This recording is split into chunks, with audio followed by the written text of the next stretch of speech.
play Monopoly. But in those days, you didn't really, well, if you had a guest room, it wasn't sufficient if the king came to put the king in a guest room. You gave the king the best room in the house, and your room would be the best room in your own house. Normally speaking, a bit stupid if you weren't in the best room. So Lord North gave up his room for the king, and Lady North gave up her room for the Queen. You're in there, are you? Your Majesty. Thank you. Yes, so King James I stayed here, and Queen Anne of Denmark stayed there, and then King Charles I stayed there, and Queen Henrietta Maria stayed there.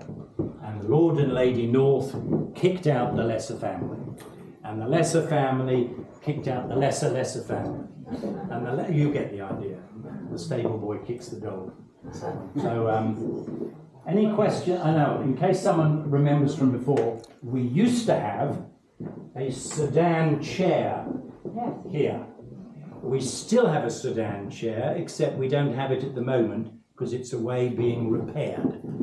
It's a sedan chair from 1714 from Venice. So it's away being, as I say, reupholstered and sorted out. So it will look, I hope, the price we're paying, magnificent when it's back.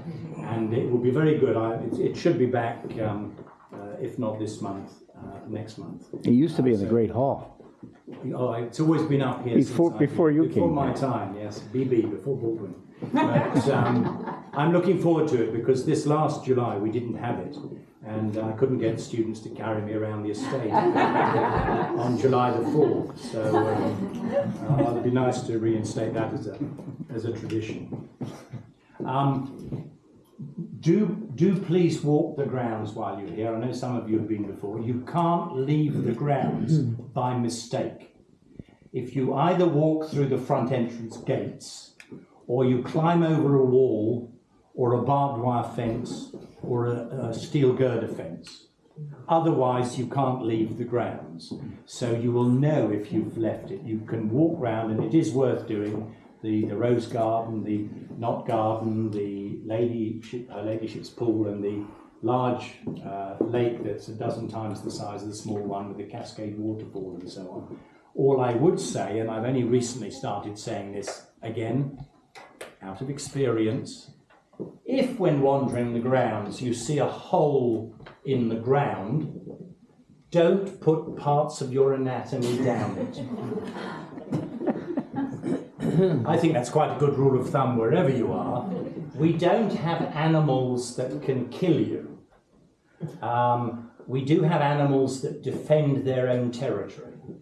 And badgers that are very shy, they're mainly nocturnal, but they're pretty hefty things. They can be like quite a large pig, and they have claws that are bigger than my fingers.